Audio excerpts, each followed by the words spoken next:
Padagos man po ang implementasyon ka mga regular programs kang BFAR, siguro pasadahan ko lang po na duman sa tuyang mga parasira, kung may mga aki po kamo na interesado na to take on the Fishery Scholarship Program, extended po ang pagpasa ng application.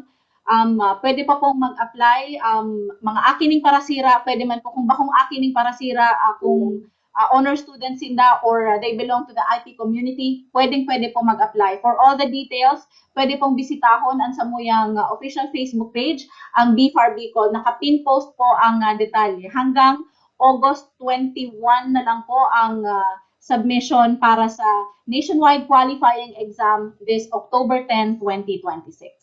Okay. Ma'am Weng, ito yung mga yung mga scholarship, mga estudyante na nakapasok sa scholarship ng BFAR na nakakapasa sa mga exam. Yung gaya nung last time na napag-usapan natin, mga accomplishment ng mga scholars. Yes, tama po yan, sir. And dako lang po ni para matabangan taan sa tuyang mga parasira and ang sa tuyang mga kabataan to take on the BS Fisheries course para mas makatabang sa industriya ng pangisdaan sa buong Pilipinas.